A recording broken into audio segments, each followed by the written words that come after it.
Fala, povo cafeinado, estamos voltando aqui, ó, segunda parte da aula 22 de Brasil Império.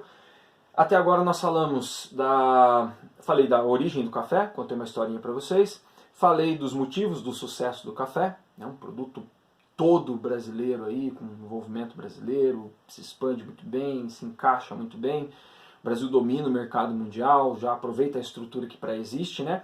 E por último ali, no terceiro passo, nós falamos da expansão do café, né? Mostrei um mapa para vocês que o café parte ali basicamente do Rio de Janeiro, vai ocupando o interior, Vale do Paraíba, vem para São Paulo, região de Jundiaí, cai ali no oeste paulista e vai embora. Então, o café está dominando, falei para tomar cuidado pela questão ambiental também nesse momento, que tem um prejuízo aí com a vegetação da região, tá? O quarto passo, portanto, é o seguinte, eu queria lembrar algumas leis que tem a ver com esse processo. Aí se eu deixo a coisa na frente aqui, fica ruim para vocês, né? Peraí. Deixa eu ver, dá pra ver? Agora dá, né? Alguma legislação aí que é importante pra gente. Eu vou analisar essas 5 leis aqui com vocês, rapidamente, e a gente tentar entender o que isso tem a ver com o desenrolar da economia aí no segundo reinado. Primeira coisa, é muito importante a gente não esquecer, quando eu der aula de abolição eu volto nesse assunto e tal, mas em 1831, ainda no primeiro... terminando o primeiro reinado, já no período da regência,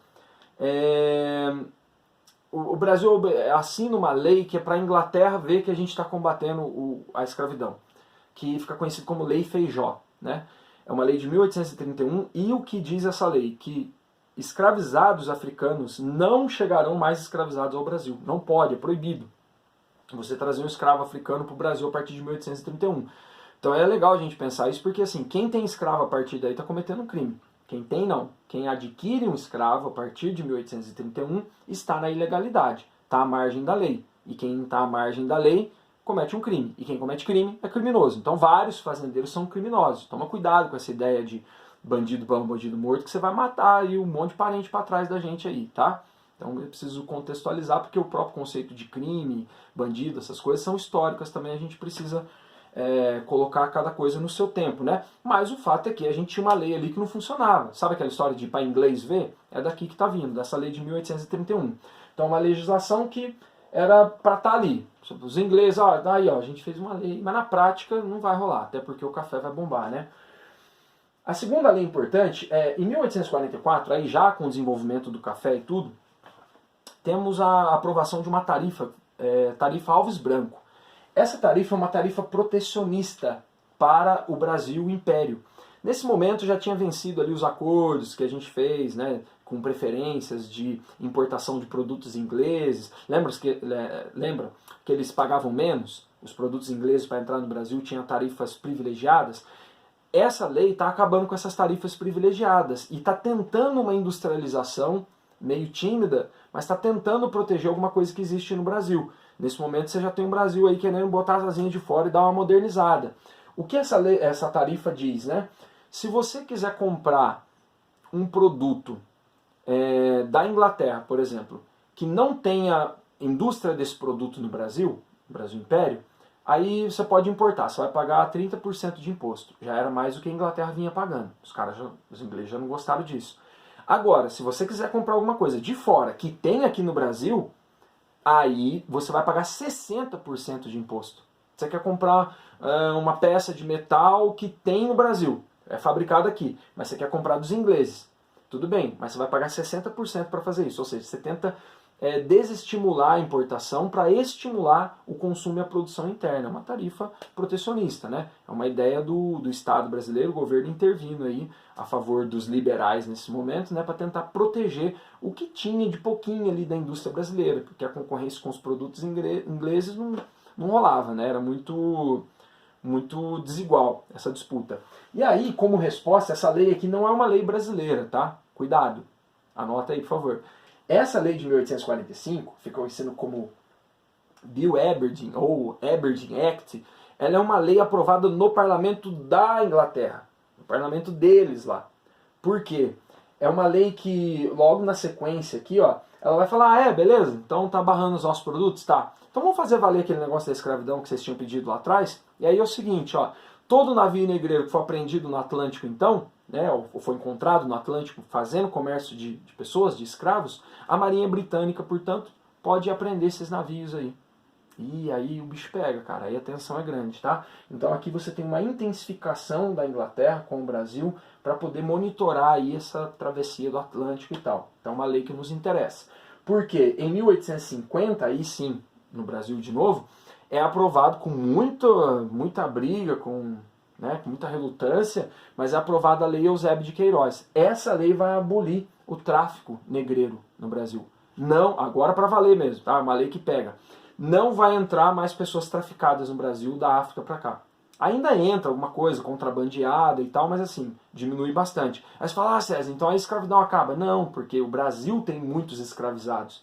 Se a região sudeste está precisando de escravos para o café, de repente você tem a região norte, nordeste, com escravos em economias degradadas ali. E aí você tem um fluxo interno que aumenta bastante. Várias revoltas também, porque a pior coisa que poderia acontecer para um escravo era ele estar na Bahia ou em Pernambuco e ser vendido, né? Isso era visto com muita tristeza e com rebeldia pelos escravizados, porque você está lá, você já está, mesmo sendo escravizado, você tem uma certa estruturação ali já da sua vida. E aí você vem para uma fazenda de café longe, vendido, separado da família, e provavelmente para trabalhar bem mais. Então a Lei Eusébio de Queiroz ela vai acabar com o tráfico negreiro no Brasil, tá? É uma lei importante, a gente volta a analisar ela quando a gente estiver falando da abolição, do processo ali na frente, tá? Mas aqui eu acho importante já pontuar ela. Então, ó, a Lei Feijó está ligada ao tráfico de escravos também, a tarifas Alves Branco, que é uma tarifa protecionista para a indústria que está nascendo aqui no Brasil, a resposta da Inglaterra, o Bill Aberdeen, né? Não é uma resposta só pelo Alves Branco, né? Porque esse processo já vem de longa data, lá desde a independência do Brasil, a Inglaterra está cobrando isso, mas agora tem um estopim aqui. A Lei Eusébio de Queiroz, que proíbe o tráfico negreiro, né? Acaba com o tráfico negreiro, e aí o que entra é só contrabandeado, né? E tudo. E depois você tem a famosa Lei de Terras. A Lei de Terras é o seguinte, em 1822, a legislação ali do início do país, né, tinha acabado com aquele lance das sesmarias e aquele resquício das capitanias hereditárias e das sesmarias. Em 1850 é aprovada uma lei de terras que transforma a terra em capital. E o governo brasileiro, nesse momento, tem muita terra devoluta, ou seja, terra que é do Estado. Não tem dono, é do Estado, portanto. E aí o governo quer vender essas terras para transformar isso em capital e engordar os caixas. Então o governo tem uma medida que, você olhando assim, ela parece capitalista, né? Ó, nós vamos transformar a terra agora, ela não vai ser mais doada no Brasil. Ela tem que ser comprada. Ela pode ser comprada e pode ser vendida. Ou seja, você transforma a terra numa mercadoria, um capital. A princípio você pode pensar assim, isso é bom, César, porque antes, quando a terra era só doada, você tinha um sistema de privilégio, agora qualquer um pode comprar, né? Se tiver o dinheiro, compra a terra. Essa que é a questão. Quem tem dinheiro no Brasil em 1850? Um país que não é industrializado, um país que tem pouco comércio, um país que é essencialmente agrário. Quem tem renda no Brasil, quem tem condição de comprar a terra no Brasil, é quem tem terra já. Então quem tem terra consegue comprar mais terra. Então você tem um processo de concentração fundiária pela Lei de Terras de 1850. Anota isso. A Lei de Terras favorece a concentração de terra. Ela não corrige aquela distorção histórica lá da colônia, aquela divisão desigual de terras. Pelo contrário, ela acentua.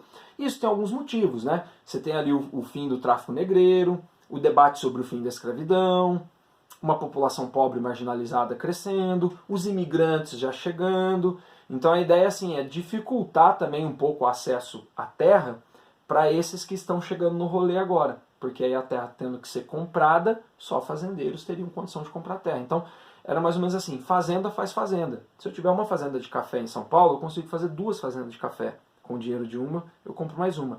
E com o dinheiro dessas 2, eu compro mais 2. E por aí vai, né? Então você tem um sistema de desigualdade na distribuição fundiária. Isso sem contar na violência do processo, porque muitas pessoas que vão avançando, principalmente aqui no interior de São Paulo, os caras vão expulsando indígena, comunidade quilombola, pega a terra lá e esquenta uma documentação, daí que vem o termo grilagem, né? Arruma um papelzinho antigo lá para falar que é da paróquia, que foi doado, porque aí o governo faz uma grande fiscalização. Você tem que provar que a terra é sua, senão você tem que comprar ela. Aí o cara aparece com um papel, tudo zoado, rasgado. Ah, isso aqui era do meu tataravô, largaram para ele. E aí o governo pode aceitar isso ou não, né? Normalmente se aceitava, tinha uns esquemas ali para fazer. Então muitas terras hoje que, assim, nada pessoal, né? Mas muita gente que, não, porque minha família conta, porque a tua família, a tua não, né? Que aqui não tem ninguém que faz isso. Mas o cara que fala assim, porque a minha família conquistou, que não sei o quê, às vezes foi um grileiro aí do século XIX, né? Não chegou aqui e começou a trabalhar de mascate e tal, e cresceu e comprou uma fazenda. Como que essa terra veio parar na mão dessa pessoa no século XIX? Ou ela foi doada até ali, ou ela foi grilada. Se ela foi doada, você tem condição de comprar mais e manter a propriedade na família. Se ela foi grilada, é só você chegar lá, matar quem tem que matar, falsificar o documento que tem que falsificar e pega a terra para você. Muita gente virou fazendeiro no Brasil assim. Muita gente virou barão de café no Brasil assim, né? Então é um processo violento. Essa questão fundiária aí se liga com a geografia pela sua violência. Eu tenho um trechinho aqui que eu queria compartilhar com vocês, que fala da Lei de Terras, que é desse livro aqui do Brasil, Nação, a história do Brasil, Nação, né? São 5 volumes, aqui ele está falando da construção nacional de 1830 a 1889. A coordenação é do José Murilo de Carvalho. E aí sobre a Lei de Terras ele fala o seguinte... O fim do tráfico negreiro ilegal interrompeu o principal fluxo de mão de obra para a cafeicultura fluminense e paulista, aqui em 1850, né? E obrigou o governo imperial a imaginar alternativas. Uma delas foi, de arrecadação, uma delas foi a Lei de Terras, que buscou regularizar a questão fundiária em geral, regularizar as terras que já existiam e o que não está regularizado tem que comprar. Mas cujo objetivo, na ótica do governo, era permitir a utilização e venda de terras públicas para obter recursos necessários para a implantação de políticas, para atrair colonos europeus, para ir fazendo a substituição da mão de obra do escravizado negro africano para os imigrantes europeus. Viu-se logo que a articulação das políticas de terra e de mão de obra exigia instrumentos renovados de administração, pois parecia óbvio que não se avançaria nessa área sem conhecimento da ordem da grandeza dos problemas a se enfrentar. Imagina o caos de regular... A gente vê o debate de terra hoje no Brasil. Você imagina o caos de regularizar a terra em 1850. E aí uma questão que eu acho que é muito legal da gente pensar nesse momento, ainda nesse livro aqui, mas agora quem assina o capítulo é o João Antônio de Paula. Ele vai fazer uma análise do processo econômico. E aí ele fala sobre, olha só que doido, né? Sobre distribuição de terra. Ele compara a nossa lei de terras com o processo que aconteceu nos Estados Unidos. Vocês que gostam de entender a história dos Estados Unidos e comparar com a história do Brasil, prestem atenção nisso. Em 1850, o Brasil fez a sua lei de terras, que dificultava o acesso à terra. Quem não tinha terra não ia ter. Quem tinha podia ter mais. Concentrava mais ainda a terra. Os Estados Unidos já tinham uma política rolando antes, mas especialmente em 1862, nesse sentido, ele fala que o contraste entre os processos de desenvolvimento das economias brasileira e norte-americana pode-se ser exemplarmente aprendido na comparação entre as duas leis de terra. Os Estados Unidos também fez uma lei de terra lá em 1862, quase que no mesmo contexto. Enquanto os Estados Unidos, em 1862, baixavam uma lei que ampliava de algum modo o acesso à terra, lei essa que teve papel essencial na atração de milhões de imigrantes para o país, no Brasil, em 1850, a lei de terras bloqueou o acesso da terra aos pobres, ao mesmo tempo que sancionou a estrutura latifundiária criada pelo sistema de sesmarias. Ou seja, vamos lá, essa coleção é muito legal porque ele faz aqui o seguinte, ó. Você tem sempre assim, ó, nos 5 volumes, um fala sobre população e sociedade, os capítulos são os mesmos analisando o Brasil até 2010, nesse caso aqui de 1830 a 1889. Sempre tem um capítulo de população e sociedade, esse aqui quem assina é o Sidney Chalhoub. Depois tem um capítulo sobre a vida política, depois tem um capítulo sobre o Brasil no mundo, o processo econômico e cultura. Aí tem uma introdução e a conclusão. Então são 5 capítulos com o mesmo título, com a mesma abordagem do Brasil, de 1808 até 2010. São 5 volumes essa coleçãozinha aqui, depois eu vou usar em outros momentos com vocês. O que eu quero dizer é o seguinte, galera, para de pensar nesse contexto que distribuir terra é coisa de comunista. Até porque dentro do comunismo não tem a propriedade privada, né? Você teria uma ideia coletiva do uso da terra, então isso aí é outro rolê. Distribuir terra no século XIX significa distribuir a possibilidade de renda, significa ampliar a renda, ampliar o acesso. Distribuir terra é distribuir renda. E quando você distribui a renda, você aumenta o poder de consumo e o poder de economia daquele país. O que nós podemos comparar de Brasil e Estados Unidos? Enquanto o Brasil dificultou o acesso à terra, em plena segunda fase da Revolução Industrial, os Estados Unidos permitiu o acesso à terra, ampliou. É lógico que eles têm os problemas fundiários deles lá também, mas sem dúvida nenhuma o acesso à terra foi muito mais possível nos Estados Unidos para imigrantes e populações pobres do que no Brasil. O Brasil concentrou. Então tem uma diferença nos dois processos. Se você quiser entender a diferença de Brasil e Estados Unidos, tem que partir daí. Tudo bem? Então aqui algumas legislações. Aqui o Alves Branco, o Manuel Alves Branco. Desse período que eu acho que é importante para a gente entender. E aí, já caminhando para os 2 últimos tópicos, aí já esfriou meu café.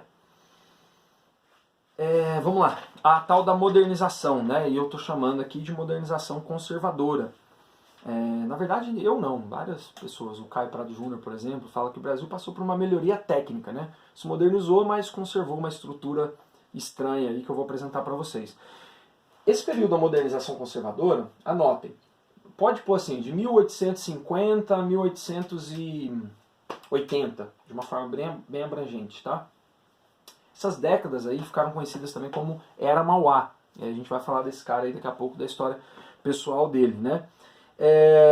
O que acontece? Você tem nesse período uma estabilidade política e você tem o café como base da economia brasileira. Pois bem, você tem uma melhoria técnica nos transportes, né? É nesse momento que vai chegar o trem no Brasil, as primeiras linhas de trem, a partir de 1854, construído pelo Barão de Mauá. Os portos são criados ou modernizados.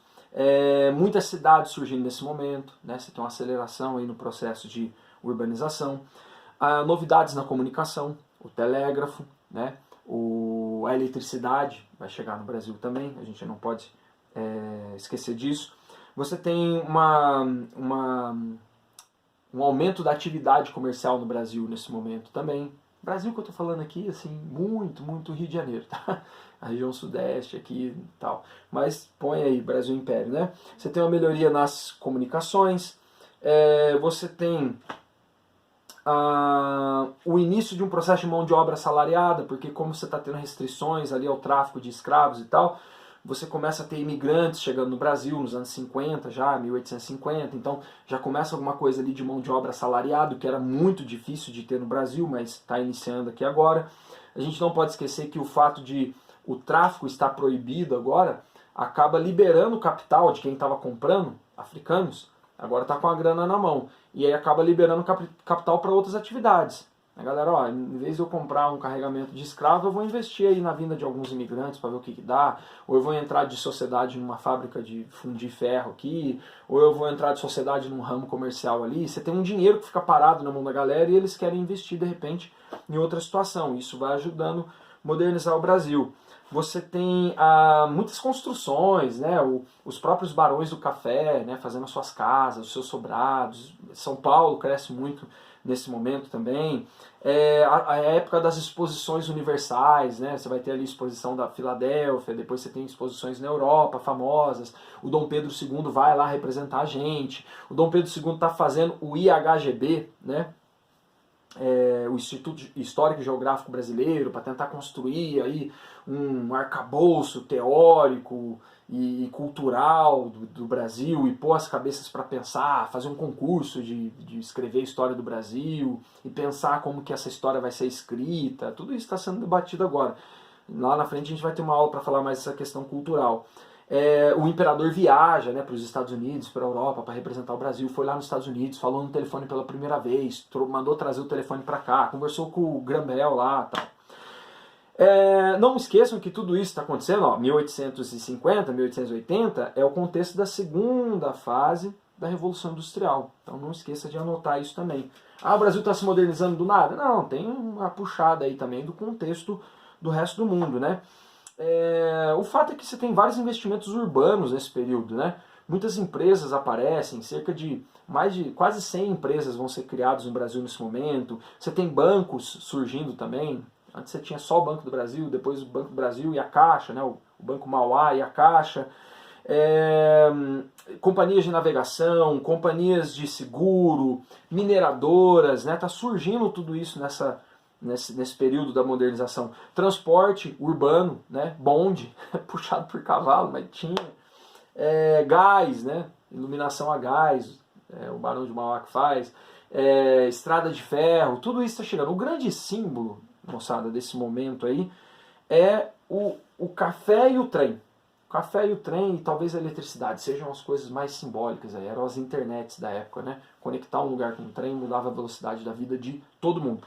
E aí, a gente tem uma questão que eu tenho que lembrar aqui, que a Inglaterra se aproveita muito dessa modernização do Brasil. A gente fica muito dependente da Inglaterra em vários sentidos. Se não fosse ali pelo Barão de Mauá, a gente ia ficar só na mão da Inglaterra. Depois eu vou analisar a história do Barão com vocês. A Inglaterra se beneficia de tudo que está sendo implantado. Por exemplo, as linhas férreas, né, as linhas de trem. Você tem uma participação inglesa importante, os caras emprestam dinheiro para construir a linha de trem que eles mesmos vão construir, então isso dá dinheiro para eles. E por que eu falo então que tudo isso, né, que eu falei, todas essas coisas que eu falei, por que é uma modernização conservadora? Pensa aí comigo. Por que ela é conservadora? O que ela está conservando? Exatamente. Ela conserva, assim, você tem uma melhoria técnica do Brasil.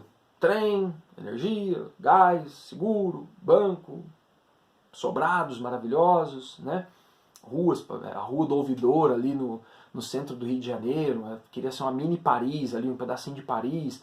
O Brasil tem uma melhoria técnica, só que a hora que você olha mesmo para o Império é agroexportador, porque a essência da economia do Império ainda é essa, agroexportador, monocultor, principal produto é o café, a mão de obra é escrava e a grande propriedade prevalece, com desigualdades produzidas e mantidas pela lei de terras. A elite proprietária de terra tem o controle econômico e o controle político.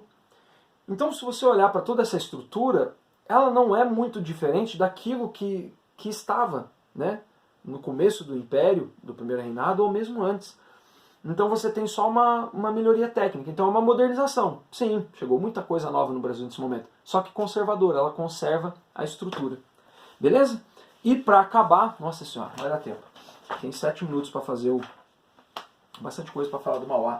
O Mauá, cara, o Mauá é o seguinte, ó, a principal biografia do Mauá tem algumas, tá? Mas essa do Jorge Caldeiro aqui, Mauá, o empresário do Império. Tanto é que é o título do tópico aí que eu coloquei para vocês. Na verdade, o nome dele é Irineu Evangelista de Souza. O Barão de Mauá, daqui a pouco eu conto porque é o Barão de Mauá. Ele é muito simbólico, esse cara fez fortuna, só para você ter uma ideia, essa é uma história fantástica. A fortuna dele, segundo os números aqui da biografia, atualizada para os números de hoje, você teria um empresário que teria uma fortuna hoje de 250 bilhões de reais. Tipo assim, ele foi o cara mais rico do Brasil, num determinado momento, e ele foi um dos caras mais ricos do mundo.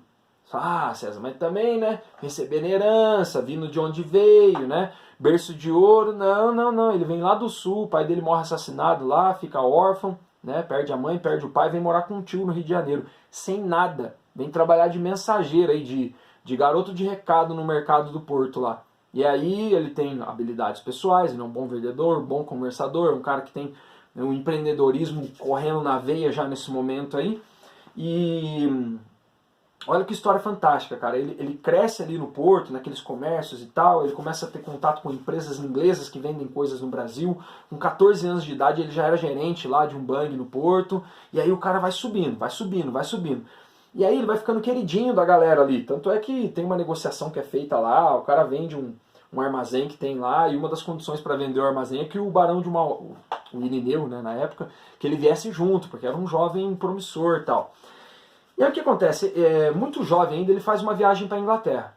Então olha só a situação, vem um cara órfão do Rio Grande do Sul, chega no Rio de Janeiro, maravilhado com tudo aquilo, muitas ideias na cabeça, muito curioso, muito inteligente. Aí ele vai para a Inglaterra.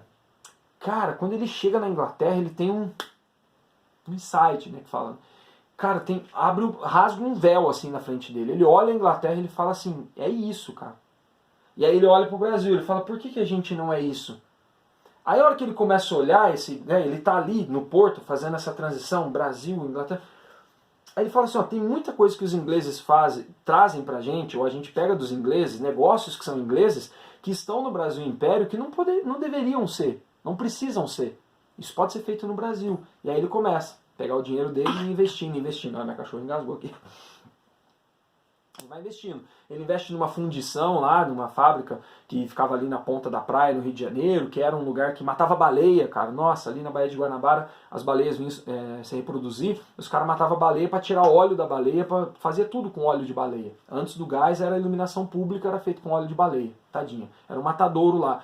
Ele pega essa fábrica da ponta da praia, faz uma fundição ali, ele tem um espírito empreendedor, né, na cabeça dele, esse espírito de associação, esse espírito capitalista, né, cooperativas, bancos, seguro, essas coisas, investimento, empreendedor, cara é empreendedor. E valorização do trabalho, né, principalmente. Valoriza a ideia do trabalho, que é a ideia capitalista. Ele foi para a Inglaterra e pegou o bichinho lá e ele tinha a visão pro negócio. Ele é um fenômeno, cara. Ele está próximo dos ingleses, aí ele percebe que se ele aproximar da política brasileira, né, do imperador e tal, Dom Pedro II, ele também consegue fazer negócios prioritários ali no governo, junto com os ingleses, fazendo meio de campo, fazendo as suas próprias coisas. Ele chega até a patrocinar a Guerra do Brasil contra a Argentina, o cara vai ficando bem na fita. Pra você ter uma ideia, nesse rótulo de liberal, né, um empresário liberal, o que era fora da curva na época. Na época, uma pessoa de prestígio, grana, poder e tal, é terra, fazenda, escravo, café, basicamente, né? Difícil você ter alguém que vira nobre, né, barão, depois visconde, e no brasão dele tem uma locomotiva com uma fábrica. E teve uma galera que se ofendeu com isso aqui, falou, onde já se viu, cara? O cara veio de pôr um ramo de café aí, pôr uma locomotiva, quem tá pensando que ele é? Então, assim, era um cara fora da casinha mesmo. Tanto é que ele o Banco do Brasil tinha falido, aí ele pega, reergue lá o Banco do Brasil, né? Faz o Banco Mauá, enfim. Zica, ele chega a ter 17 empresas, não só no Rio de Janeiro, mas em vários lugares do Brasil. Então, é pica, assim, é muita coisa. Empresa de navegação, iluminação a gás, financia armas e munição e guerra lá para a guerra para ajudar o Uruguai numa guerra contra a Argentina, telefone, cara, tudo. E o evento mais simbólico que ele faz, o empreendimento, né, é a primeira estrada de ferro que o Brasil vai ter. Esse cara fez a primeira estrada de ferro, ó, puxada por uma locomotiva apelidada de baronesa, né, por conta da mulher do barão, que ele ganha o título nessa inauguração, 1854. Só que aí tem um detalhe. Quando vai ter a inauguração e tal, pô, primeira vez, primeiro trem no Brasil, cara, isso foi foda, porque saía do Rio de Janeiro, era curto o trajeto, ia até o pé da serra ali para Petrópolis, era esse caminho ali assim, né? Mas ali um caminho estratégico, porque Petrópolis, né, tinha até a casa do imperador lá, um lugar muito movimentado, dava acesso a Minas Gerais e caía também no Vale do Paraíba, então era o começo de um grande projeto. E aí, eu vou fazer um outro videozinho aqui, porque senão eu vou ficar desesperado para terminar, peraí.